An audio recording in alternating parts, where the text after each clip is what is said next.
This show is listener supported. You can join us and help our show grow to support more adoptees by going to adopteeson.com/partner. You're listening to Adoptees On, the podcast where adoptees discuss the adoption experience. I'm your host, Haley Radke, and this is a special episode in our healing series where I interview therapists who are also adoptees themselves so they know from personal experience what it feels like to be an adoptee. Today, we are going to meet a new to Adoptees On therapist and do a hybrid episode. We're going to hear her story and then dive into some wisdom on identity development and how to feel connected. Let's listen in.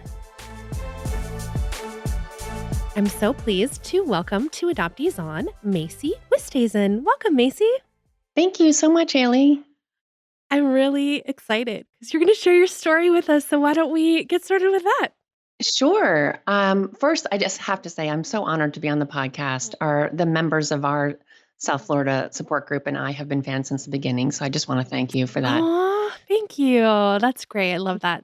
So my story starts, I guess, with the adoption. At 1 month old, I was adopted from Spence Chapin Agency in New York City in 1970. The peak of the baby scoop era. I was adopted, into a couple. I was the oldest child, their first child, and to a couple in New Jersey. And I have a younger adopted brother from Bogota, Colombia, actually. And he is also a therapist.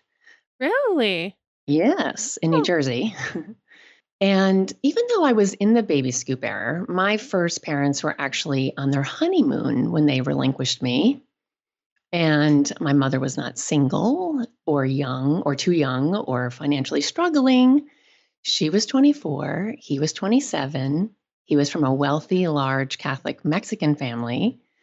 And it's just a cookie story. But wait, they were on their honeymoon, correct. Married together when they relinquished you. Relinquished me. Yes. So the information that I got was that they got pregnant while engaged and decided to bump up their wedding, make it earlier. And they married when she was 4 months pregnant near their home in Mexico City.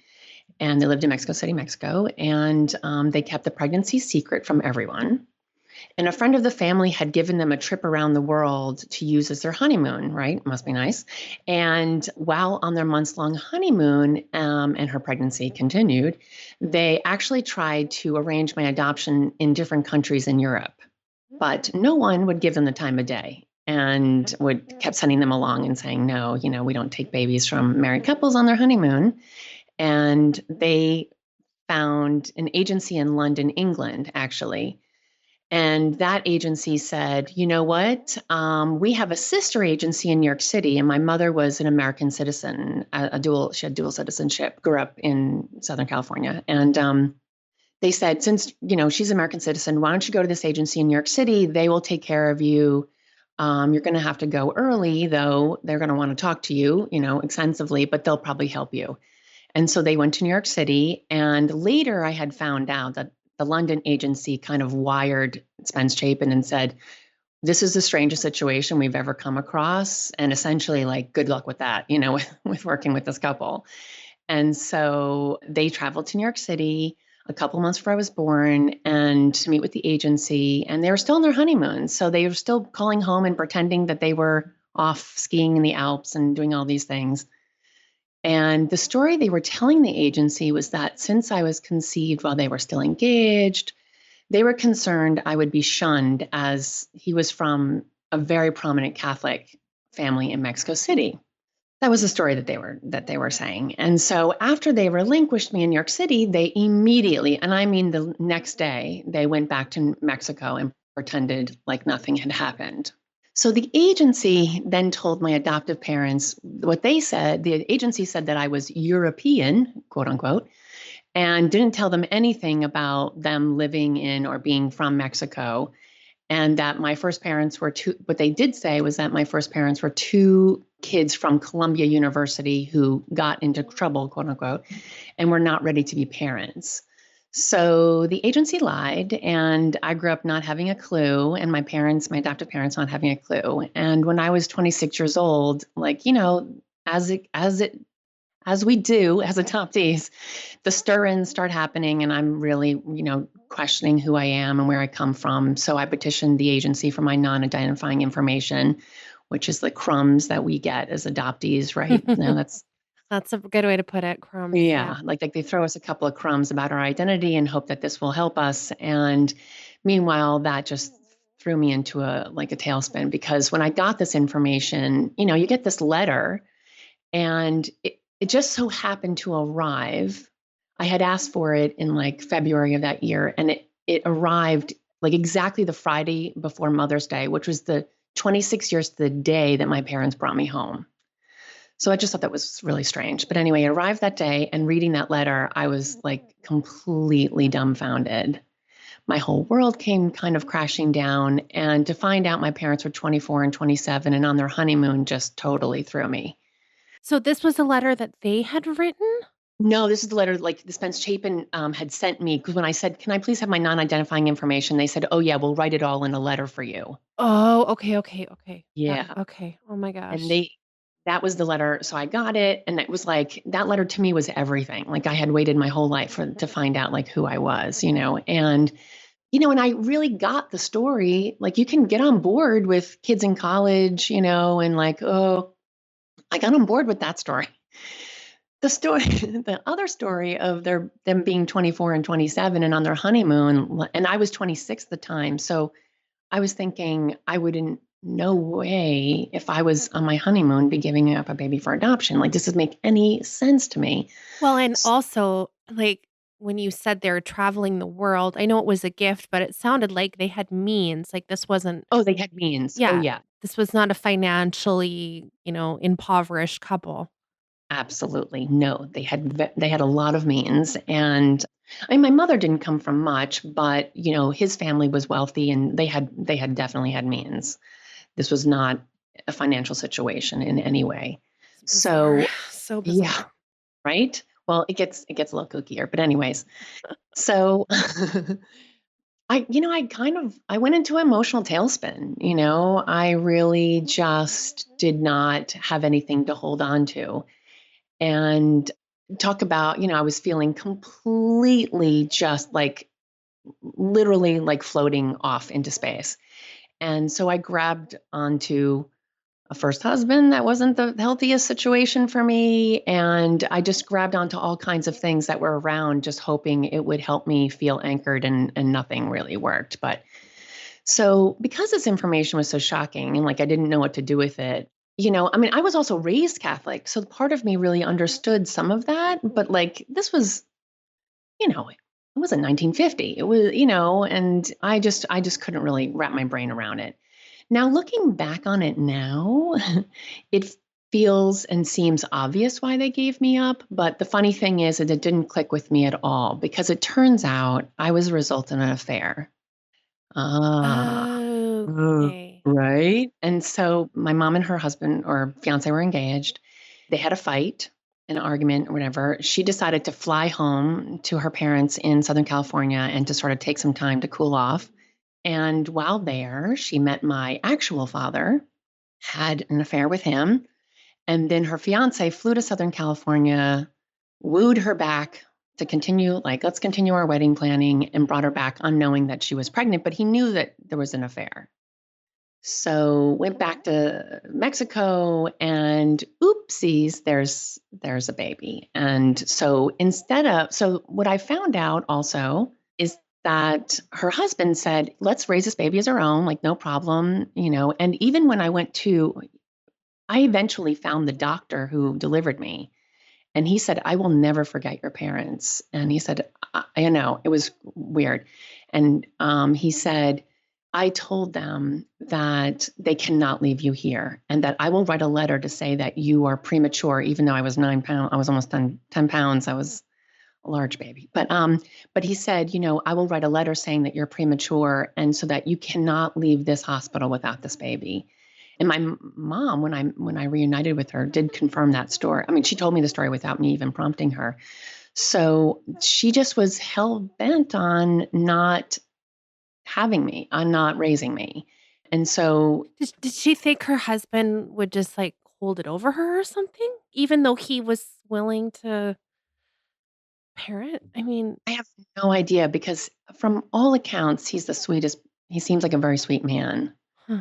And I don't know, I don't know what was going on in her brain because even my birth father said, "Hey, if she had called me from New York and said, by the way, I didn't tell you, but he said, I would have come and picked you up." He said, my family would not have been like, oh no, this is a horrible thing. Like they just were very open. And he said, I would have come and picked you up. I would in no way, so it doesn't sound like from any different sources was she getting the information that she had to do this. This was, I Mm, think, an internal thing. She yeah. was from a very unhealthy family, and I think that had informed her decision quite a bit. And Mm, I don't know what she thought, but the scheme, the whole scheme of the honeymoon and everything was so elaborate. It just is. It's a little bit shocking. And actually, preparing, to talk with you today, I went and read over some stuff, and it was things that I didn't even remember reading the first time. I have some notes, and that actually I got agency with whatever. But anyways, and it's shocking how far this scheme went. But when I didn't reunite with her until I was 37, and they had used fake names during the whole process, so it was really hard finding them. But I reunited with her when I was 37, and after she moved back to the States with her third husband and a younger half sister. And she went on to have two kids with that first husband. And when I met her, she told me those two kids were my full siblings. And she kind of continued that whole story, and I kept saying like something isn't right, but she wouldn't give it up. I found them because the private investigator I had hired found in the society pages, Mexico City society pages, a picture of what looked like me on my wedding day. And turns out they had used the same first names, but fake last names. So, and the newspaper was an extensive, huge article about all the famous people at their wedding and et cetera. And in the article, it corroborated a lot of the non-identifying information that I had gotten from the agency about how many, brothers and sisters and family members and things like that. And that's how I found them. And then, just I kind of also sat on that information and waited till I felt like I was ready to contact her. But I was reunited with her for 10 years. And that entire time, she kept that story going. And I would beg her, please tell me the truth. I really need to know the truth. Like this isn't, I don't know, it doesn't fly.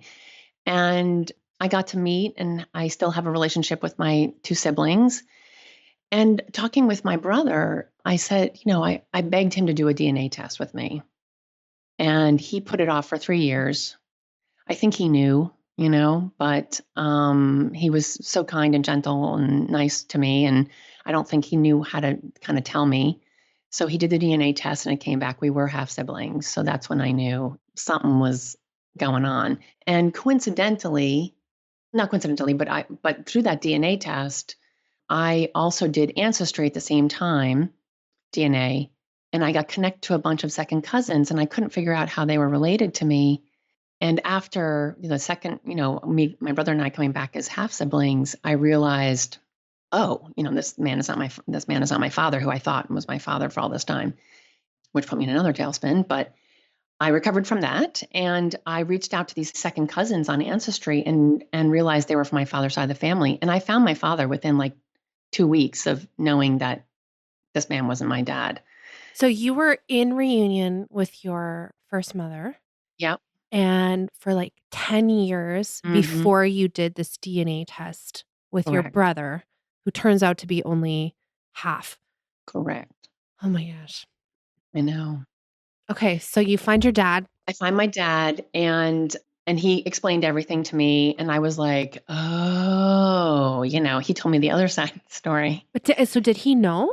No, he had no clue. He had no clue. Except when I found her, okay, this is what really gets me going. When I found her 10 years ago from that point, now this is just last year, by the way. So like, this is fairly recent. I'm just saying. But when I contacted her 10 years ago, she apparently called him and said, I think you have a daughter. And he was like, wait, what? Because he never had any other kids. And nobody in Oh, his family had kids. Like his sister never had kids. Nobody had kids. So he was like, oh my gosh, this would be amazing. This is fantastic. And so she was like, you got to do a DNA test and just swab your cheek and send me the Q-tip. And so he was like, okay. And so he did that, and nothing ever came of it. And she never called back. And he was like, oh, I guess it's not my daughter. And she sent me a DNA kit for my, I don't know, I think it was my 38th birthday, and said, just do this DNA test and don't ask any questions. Well, Macy doesn't do well with don't ask any questions. And meanwhile, I had been asking her for a year, like, I need the whole story. Like, please, could you give me the whole story? So, or I don't know if it was a year or two at this point, and I said, if you could please tell me the truth, and then I'll do the DNA test. And so she wouldn't tell me the truth. So I was like, the DNA test is either because you're just trying to stir the pot, or you think there's a reason why this other man is not my father. so when you eventually contact your first father, Yeah. he did have an inkling only because she had reached out and asked for his swab like 10 Yes. years ago, but Right. hadn't contacted him after. Exactly. Oh my gosh. Yeah. So so after that, I contacted my mom and to say, hey, I found him. He told me everything. I hope this brings you peace. And like, this is like a secret you don't have to keep anymore. And I thought it would really bring her peace and that she would feel free. That all these years she wouldn't have to, keep up this story. And instead, she just got super angry and responded with, well, now you found your father and you no longer have a mother. Yeah. So I was like, oh, that's tough. I was kind of prepared because our 10 years it was really hard for 10 years. I really struggled connecting with her. We look so much alike. Like physically, we are very, very similar. Well, you said that the wedding picture in the newspaper looked just like you. Yes. Oh my gosh. Exactly.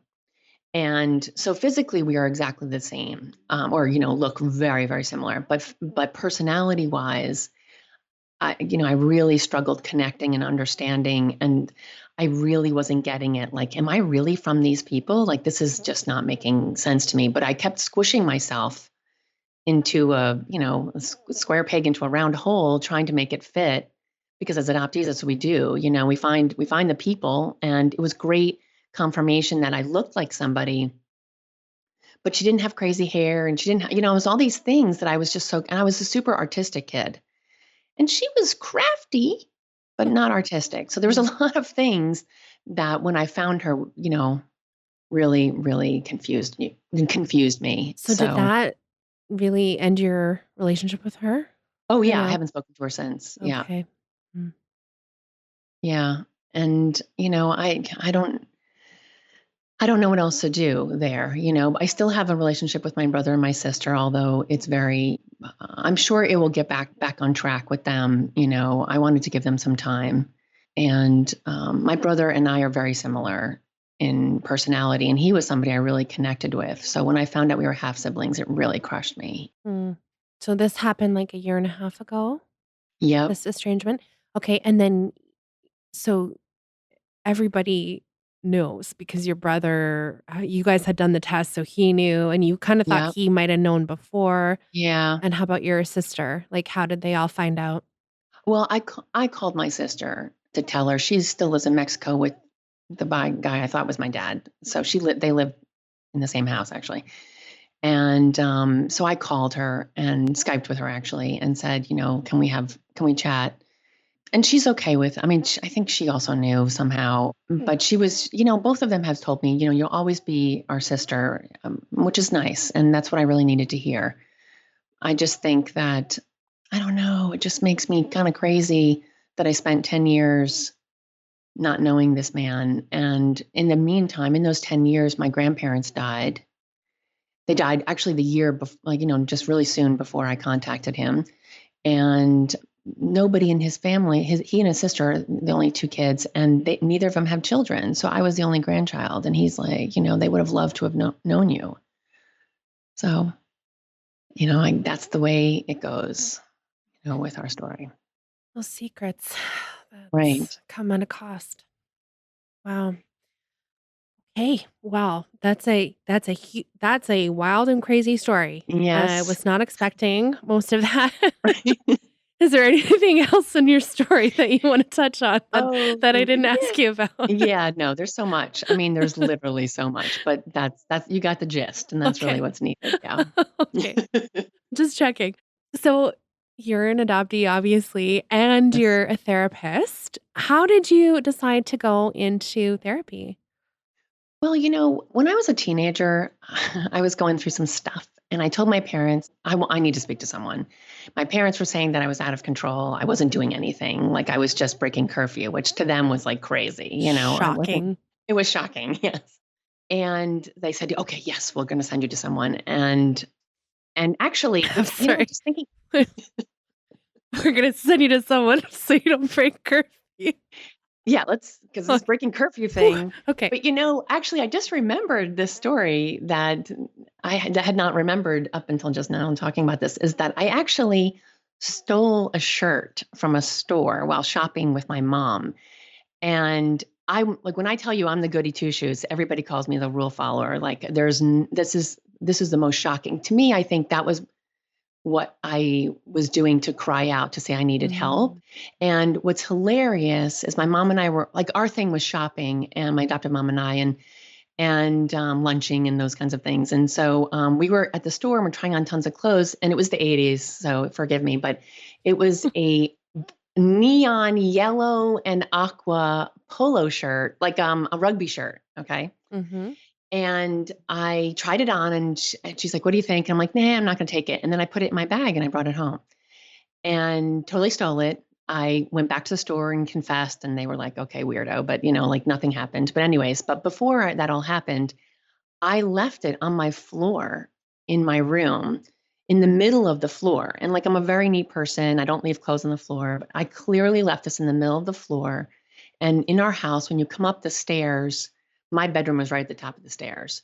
So it was just there for my mom to see. So I think it was my way of saying, I need help, but I don't know what's going on with me. Like, and so I think that now I just remembered that was the catalyst, that and the curfew breaking Okay. was her saying, okay, you have to go talk to someone because now you're stealing things. And I was like, well, and she made me go back to the store, and everything's fine with the store and everything. But I mean, looking back, I was having identity development issues, but at the time I had no clue what was going on, and I was feeling so detached from everyone and everything in my life. And at the first session, the therapist said to me, "Oh, your parents tell me you're adopted." And I said, "Oh, yeah, I don't have any issues with that at all. Psh, I'm fine." And he said, "Oh, okay." And literally just dropped it. And then he went on to tell me at the end of the session that I was the most well-adjusted, articulate teenager that he had ever met, and I don't have any problems, and I don't need therapy, and that my parents just need to relax. And I was like, "Oh, darn it." And I was so confused because I felt like something was really wrong inside. And then what ended up happening is that I internalized that I must be just a bad person. And that began years of self-esteem issues and self-loathing and excessive partying at that point in college and things like that. And what I really needed him to say was, "Oh, you're adopted? Adoption is everything. You may not realize it, but this is why you feel unanchored and disconnected. Here's what we need to work on." And so while I did go on to do therapy at a few stages in my life, while my first marriage was kind of falling apart and I was experiencing distressing career confusion and stuff, therapy was helpful. But I never thought the therapist really truly understood what I was going through. And like they kind of got me through like the marriage problem and career problems, but I never got to dig deep, into that. And so later in life, I decided to go to graduate school after my younger brother actually went to graduate school to become a licensed clinical social worker. And he said to me, like, "This is so you have to do this." And I was like, yeah, I had been going to a support group for years and that saved me. And Like a support group for adoptees? oh, for adoptees, yes, in New Okay. Jersey.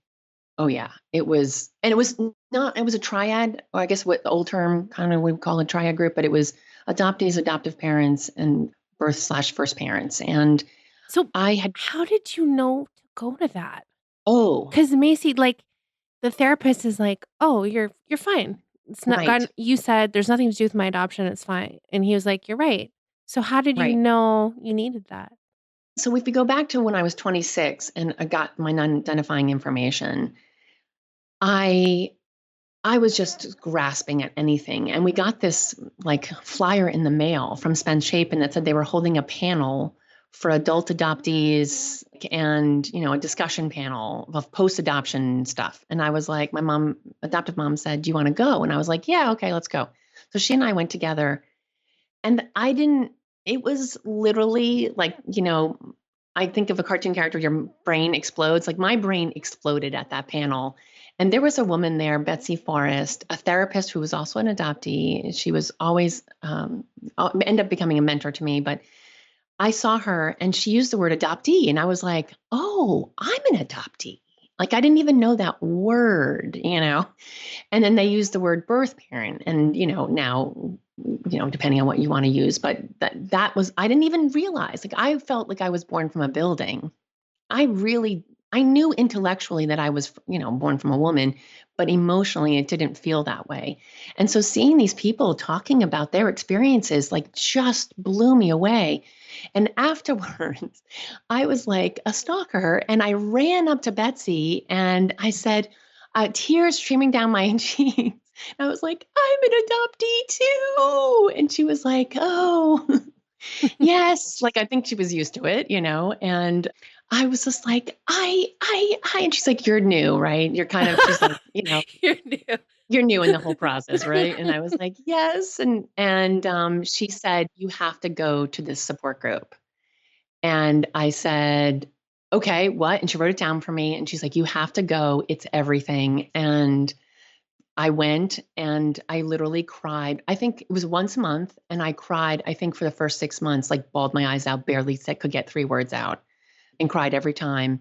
And just knowing that, oh my gosh, like there are people who get what I'm talking about and I'm not crazy. And they told me to read the book Lost and Found by Betty Jean Lifton. And when I read that, I was like, oh my God, there's people out there who get this, who understand it. And it just began my whole, like, I like completely opened up. And I think through that, when my brother went back to grad, Betsy became a huge inspiration to me. I think at that time I realized I wanted to be a therapist, but I didn't, I still feeling like as adoptees, we were such chameleons. I was living someone else's life. At the time I was married to my first husband. He was a huge personality and I jumped on his coattails and so that I didn't have to pay attention to my stuff. And my parents were big person, they had big careers, very big careers. And my mother was a research scientist for working for a big company. My dad was a commodities broker. And so I thought like I too had to work for a big company and get the gold watch and you know what I mean? And I just didn't realize that I could actually say, I want to do something different. Mm. So your brother comes to you and is like, "You gotta do this." What did you say? I said, "You're right." Oh? I said, "You're right." I knew it. And my brother and I adore my younger adopted brother. He's been my therapist all through life. And I'm going to actually tear up talking about it, but he's such a good person and he's been such a light in the dark times for me. And so, ooh, I didn't expect that, getting a little emotional, but when he said that, I just felt like he gave me permission, to be who I truly was meant to be. And becoming a therapist has felt more like a calling than a vocation, or like a career. And that's really, and when I went to graduate school, I mean, it was like all bets are off. Like, here comes Macy. Like, look out, like I just went and it really felt so right. And I just know that this is what I'm supposed to be doing. And it's hard, I think, for us adoptees that we don't get, it's really hard for us to find that voice. Mm. So how long have you been a therapist now?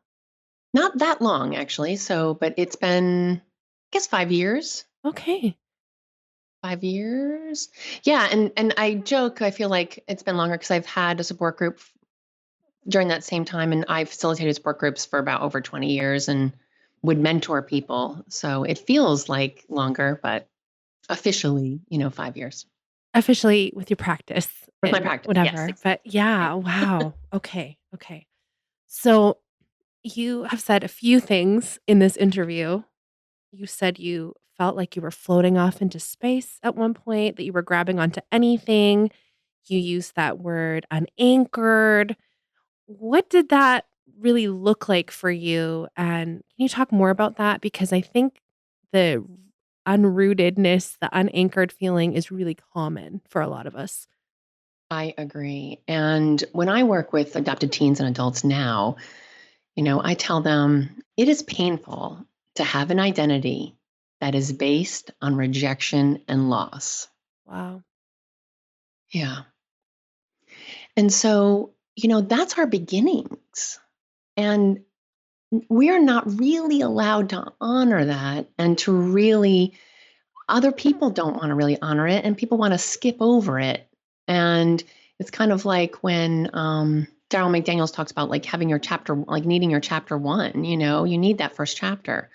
So when I say this to them and then I say, I bet it feels like sometimes you feel like a boat that someone just untied from a dock and sent adrift.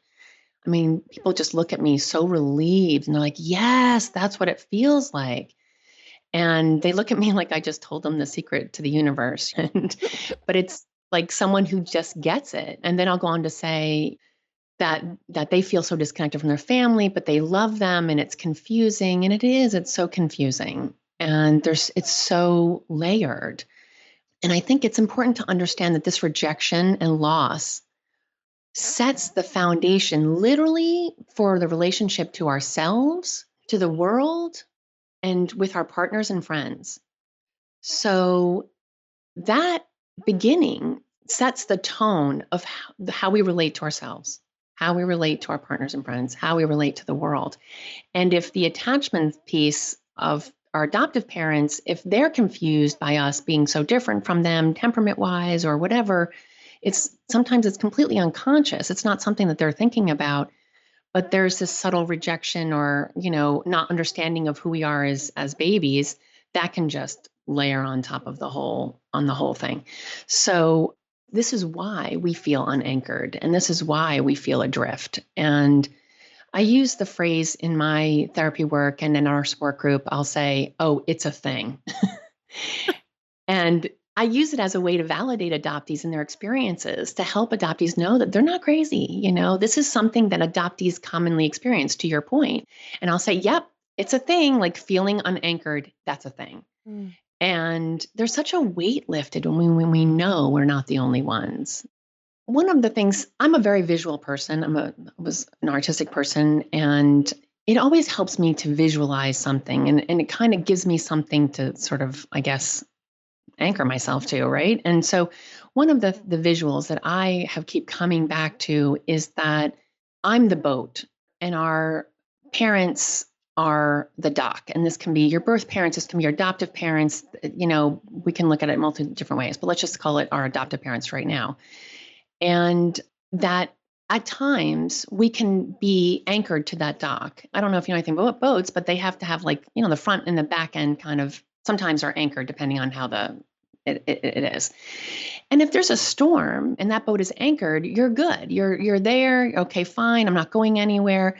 But if there's a storm and that anchor comes undone for whatever reason, or that mooring comes undone, then you're going to be set adrift. And it is not uncommon for us to feel like someone has set us adrift. And this can happen. It happened to me again when my adoptive mother died. I felt like worse, like that before I would be adrift and just still be in the marina and they could just bring me back, But when my adoptive mother died, I felt like I was in the middle of the ocean. and there was no one coming to get me. So, and then I think also, if we think about it from our birth parent perspective, is that it is just not a natural process to take children away from parents. And the people we're given to smell strange. They sound strange, especially international adoptees. This is not a language you've been hearing, in utero. This is so strange. Everything is completely strange. And so we are adrift. And it's almost like trying to get on the boat while a boat is not moored. So like the adoptive parents, like trying to board that boat, you know what I mean? And trying to like bring it in. And, and that makes it very difficult for us.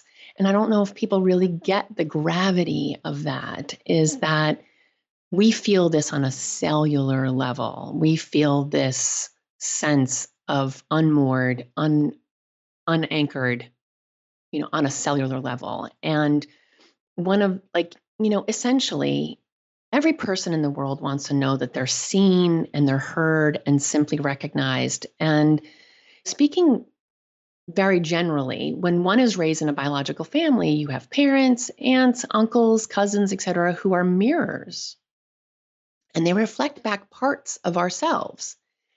So like you would, if you're raised in a biological family, you can say, oh, I see I have my grandfather's nose, my aunt's laugh, my mother's sense of humor, my father's musical ability.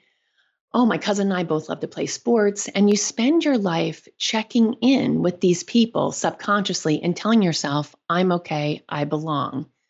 This is why I am the way I am. And that's essentially that mooring, that's keeping us tied to the dock as people who are raised in biological families. And Eric Erikson, the developmental psychologist, he spoke about the importance of this checking in our healthy psychosocial development. And when I studied him in graduate school, I just kept thinking but what about adoptees? Because when we go to check in, we grew up not having these mirrors or reflections, and we desperately check in with our family members. And what do we find? Nothing, and we don't find any similarities. And that also helps with this unmooring feeling, with this unanchored feeling, because you're constantly looking and checking in and seeing, is there anything that I'm like? And then if there are similarities, if we do find something that we're like, people would say to me, oh, you're tall, just like your father. And I would want to say it's just a coincidence. Do you know what I mean? Like, it's not true. You know what I mean? Mm-hmm. We have nothing to do with each other biologically, Mm-hmm. and you feel like a fake. You don't feel legit. And so, Can I ask you yeah, about reunion then? Because yes, you said your first mother, you look so alike, but then you were like, but nobody has my crazy hair, or, right. what was that experience like for you then? So it's funny that you say that, because it reminds me of this story. I'm going to go around and I'll come back, but like this story makes me think of when I was about 5 years old. I was with my adoptive family, and a stranger came up to me and said, "Oh, look at your hair." I used to have crazy wild red hair, which I mentioned before, and my adoptive family all have straight black hair. And so I said, "Oh, I'm adopted." And my mom jerked me away. And after an awkward silence, the stranger left. And my mom said, "Oh, we don't air our dirty laundry to strangers." And I was only about 5, and I thought, "Oh, I'm dirty laundry." And my hair also has been a thing my whole life. Like, it's very different, it's very wacky, and until thank everything for keratin, but but I've been able to tame it, but it was really wild and crazy. And anyone who knew me growing up knew I had this Diana Ross hair on a white girl. Like, it was just crazy. And it was huge. It was crazy hair. It was the 70s too, so there's no hair products to help me or straighteners or anything. And so when I found my biological father, he sent me a picture of him as an artist, and he was doing street art and like drawing like chalk art or whatever on the street, and he was in the newspaper. And he had this huge afro and like this white guy afro and this crazy hair. And I thought, oh my gosh, there it is. That's what I've been looking for, and it started that feeling of anchoring for me, and actually getting to know him. His personality and my personality are very similar. And we have the same, some really dorky sense of humor and vocabulary. We have the same words. I found out we use the same planner, but it was just very anchoring for me and helped me really like ground myself and say, okay, I am not so floaty anymore.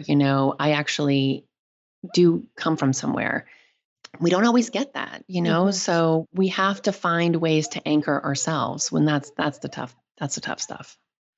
Well, yeah, I was gonna Yeah. ask you. So, for people that don't have that, what are some of the ways that, adopted people can find anchoring or rooting or feeling grounded, whatever kinda lingo you wanna use there? Sure. What are ways we can address that? Well, one of the things that I do that I have done for a really long time before non-identifying information, before that kind of stuff, is I do a morning writing meditation every morning. And what that is a way for me to get out all the gunk, that's that unconscious gunk that I know is keeping me. And actually that unconscious gunk we tend to fling at other people if we don't get it out. It comes out in our relationships. We can fling it all kinds of places. And so that just all you need is 10 minutes. You sit down, and if you get a journal you really like, or I don't particularly get fancy journals because they intimidate me and then I don't do anything. So I get like really literally spiral bound notebooks, like cute ones, but nothing too fancy because people have given me fancy journals and I'm like, and I feel like I have to perform in them, So I get just a regular spiral bound notebook, and you put your pen down and you literally don't pick it up for 10 minutes, and you just, whatever is in your brain, you write out. So it's like, I don't know what to write. This is so terrible. Oh my gosh, I can't believe I sat here for 10 minutes. And you do that for 10 minutes. But if you do that every day, you eventually get to a place where it becomes this outlet and stuff comes out that you'll be like, whoa, I had no idea that was in there. So I have found for me, and I use it a lot in, working with my clients, that it really helps us ground ourselves and get out some of that gunk. So we're not flinging it at other people. And I got this from Julia Cameron. She wrote a book called The Artist's Way. And I don't know if anyone else has talked about it, but it's one of my all-time favorite books. And it's essentially like an 8-week program that you can do for yourself, or 12 weeks. I'm not sure, but anyways, it's you can go through it, and she has you do these writing morning meditations. She calls them morning pages. That's where I got the idea from, many moons ago, and it has helped me tremendously. My clients say that really helps them. If you're into it, that's a great way to help anchor yourself, because we can let some of that stuff really get in between us and our relationships. And so that's one thing. And then what I also love for anchoring is yoga. I am a big yoga person. I'm in the middle of getting certified as a yoga teacher in Kalinatha yoga, which is a small branch of yoga, but it has really been wonderful for me because it kind of pulls a bunch of different yogas together. It has chanting and meditation, breath work, which is key, and also traditional yoga poses and stuff. But any kind of yoga, I find, helps you connect with your body. It helps you listen to your body.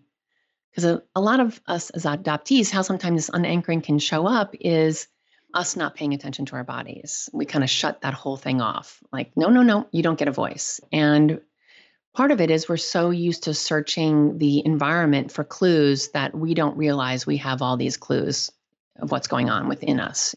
That body work really, to me, is just brilliant and really helps you kind of connect with who you are and listen to your body more.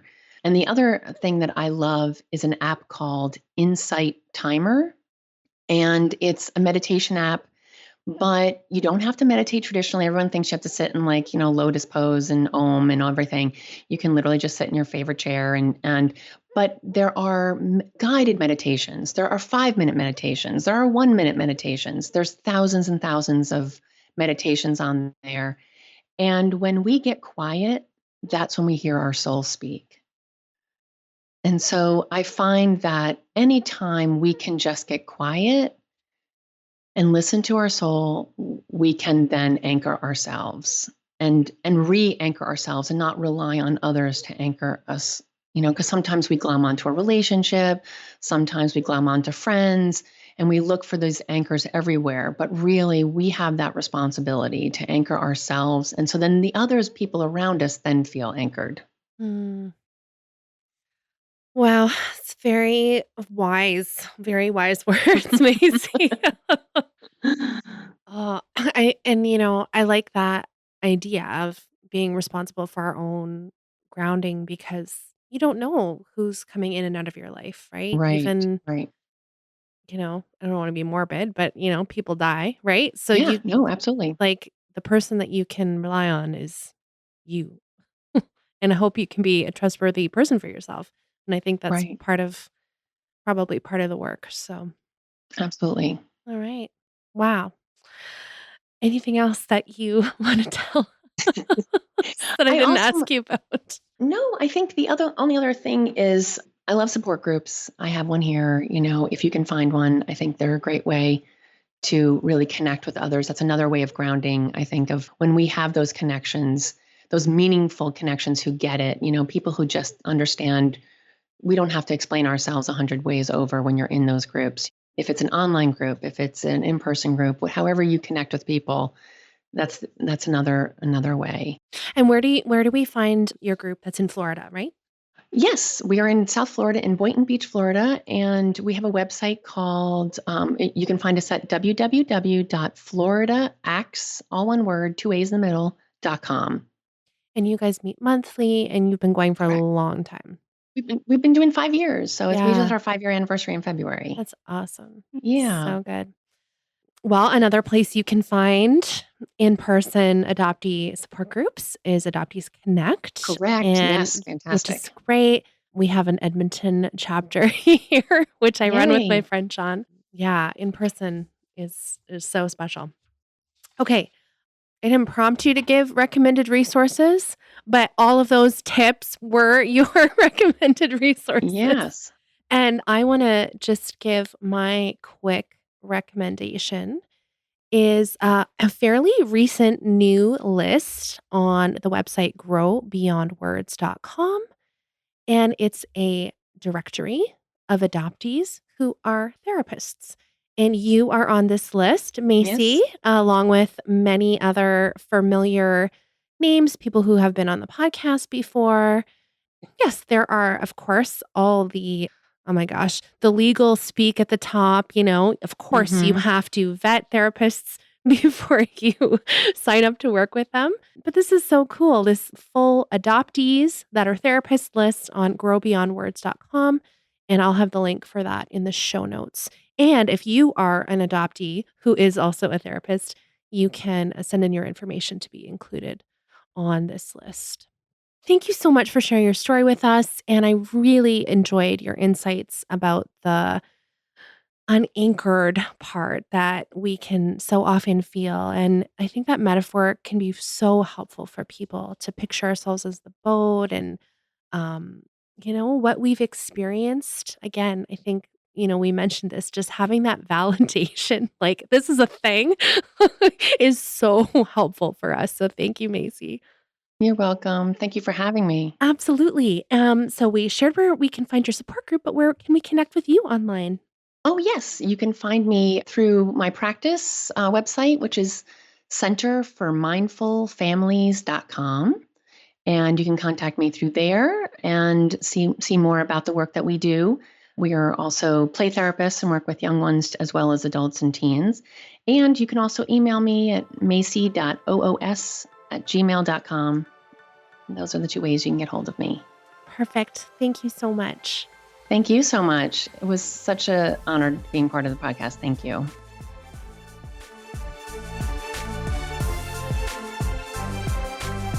Thanks so much for allowing me this time with you. I am so honored to be in your earbuds every week. So thank you wherever you're listening. If you are listening on your commute or on your I was going to say on your commute or on your drive, same thing. Walking the dog, washing dishes, however you're listening, I so appreciate it. And I don't take it lightly, the honor I have to be able to share these really beautiful interviews with you. I am so grateful for my guests and how they open up their lives to us and give us this intimate view of what it looks like to be adopted. It's such a treasure. And yeah, like I said, I don't take it lightly that I get to share that with you every week. I have some updates for what summer is going to look like for Adoptees On, and I'm going to be sharing that with you next week. But for now, I just want to say a big thank you to my monthly supporters. I wouldn't be able to do the show without you. If you want to join them, you can go to adopteeson.com/partner. And another amazing way you can support the show is by telling just one person about the podcast and the impact it's had on you. And if you know someone that's adopted, I would love it if you would share this episode with them. Thanks so much for listening. Let's talk again next Friday.